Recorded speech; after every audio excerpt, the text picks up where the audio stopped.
실패는 또 다른 자산이라는 말이 있다. 마이너스나 제로가 아니라 플러스라는 뜻.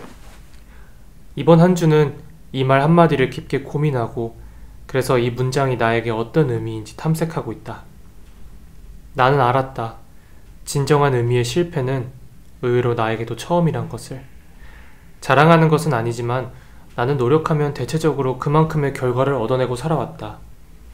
공부하면 하는 대로 성적이 나왔고 열심히 관계에 집중하면 그만큼 상대로부터 비슷한 양의 관심을 받아왔다. 그뿐인가? 한 번도 임금체불이나 사기 등에 휩쓸리지 않고 비교적 안전하게 살았고 크게 얼굴을 붉혀야 하는 일들로부터 보호받으며 살아왔다. 큰 성공은 아니어도 근근히 소소한 성공을 얻으며 살아왔다는 사실 앞에 나의 불평불만이 섰다. 노력하는 대로 그만큼의 성공을 얻어왔다는 이 객관적 사실을 받아들일 수밖에 없었다. 그러나 지금의 실패는 결 자체가 다르다. 내가 공부하기 싫어서 공부하지 않고 최후의 처참한 성적을 맞았던 그런 실패와는 동일선상에 둘 수 없다. 나는 철저하게 열심히 노력했다. 내가 할 수 있는 것이 있다면 어떻게 해서든 내가 할 수 있는 모든 것들을 완수했다. 그러나 그 이후에 돌아온 이 실패는 나의 노력과 상관없이 나에게 주어진 것들이었다.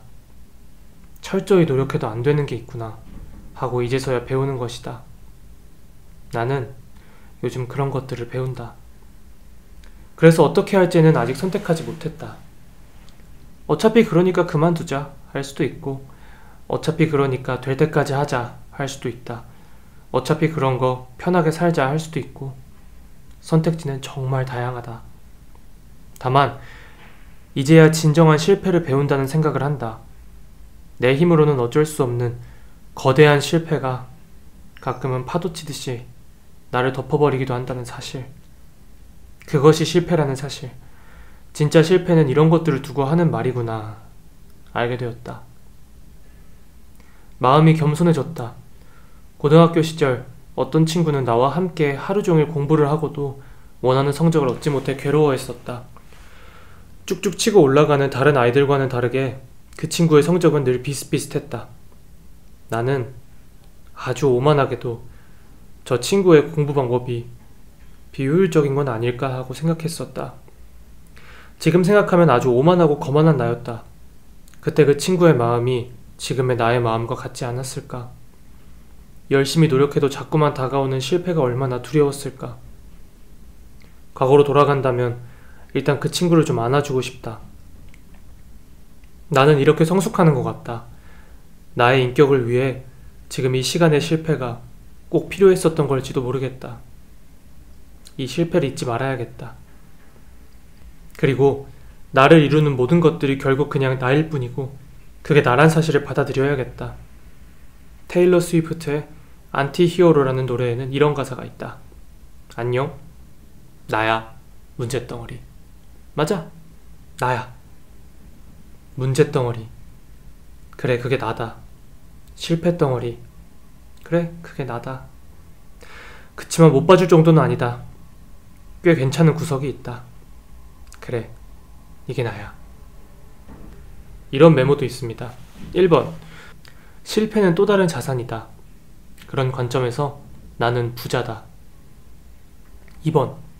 실패는 성공의 어머니다. 왜 내 실패들은 죄다 딩크족들인 건가? 3번. 그러고 보니 성공의 아버지는 누구냐?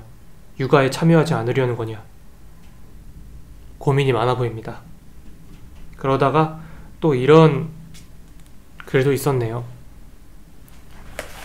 고통과 사랑의 변주 라는 제목입니다. 최대한 신부님의 책 당신이 내게 말하려 했던 것들에는 슈베르트의 자서전 중 한 대목을 인용한 부분이 있다.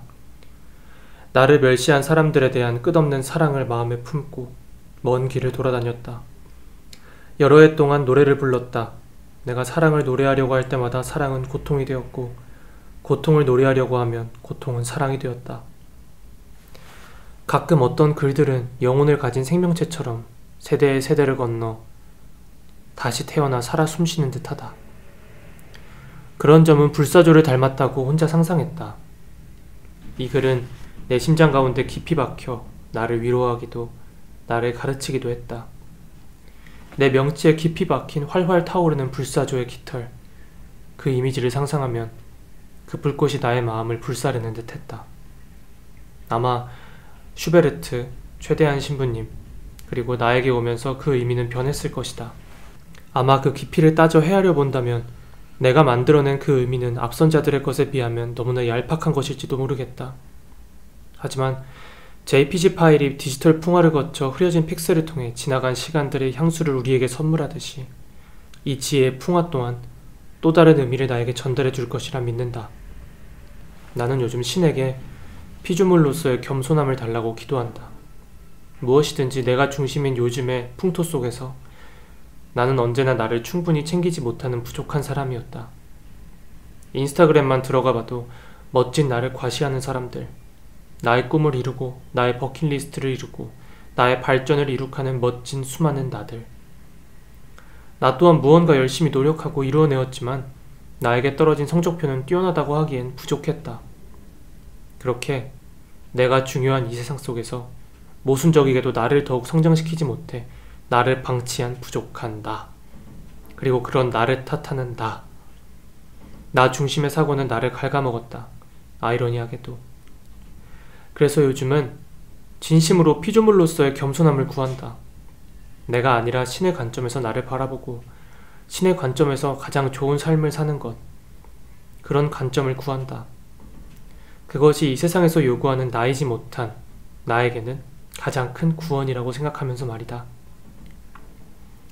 다시 인용문으로 돌아가자면 그 글이 피조물로서 느낀 무력함에 대한 아름다움을 발견했다고 설명하면 가장 적당한 표현이지 않을까 싶다.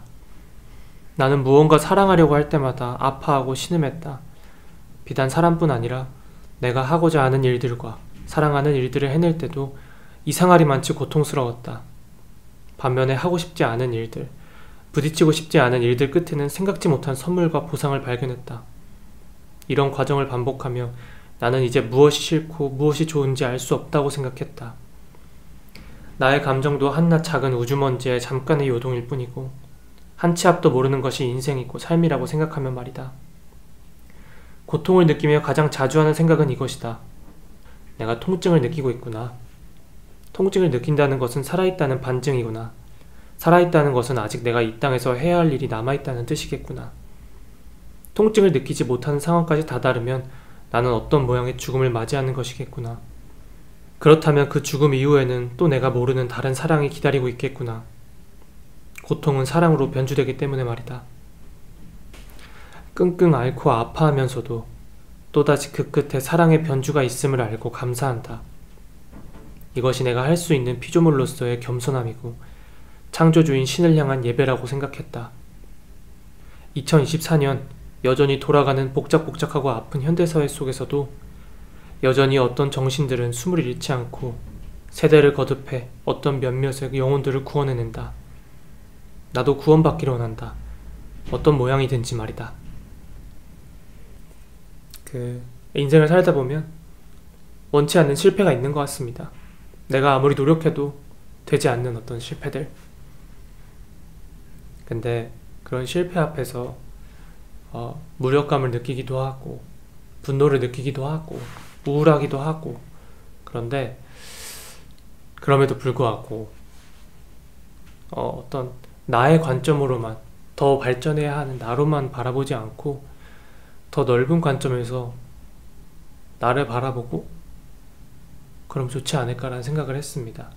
그렇게 하다 보니까 실패하는 나에 집중하지 않고 주변을 돌아보게 되더라고요. 주변 사람들, 이미 그런 실패를 경험했던 사람들이나 실패 중에 있는 사람들, 그런 사람들이랑 이야기를 나누고 시간을 보내고 마음을 나누고, 그런 것들도 인생에 굉장히 중요한 부분이다라고 생각하게 되었습니다. 꼭 제가 커리어적으로 성공하거나 막 돈을 많이 벌거나 그런 게 아니더라도요. 자꾸 매몰되어가는 나의 관점에서 벗어나서 사랑과 영혼이라면 너무 좀 추상적인가? 아무튼 나의 관점에서 벗어나서 좀 넓은 관점으로 나의 삶을 바라보고 나의 인생을 바라보고 나의 존재를 바라보는 그런 사람이 되려고 노력하고 있습니다. 감사합니다. 다음에도 또 용기 내서 돌아오겠습니다.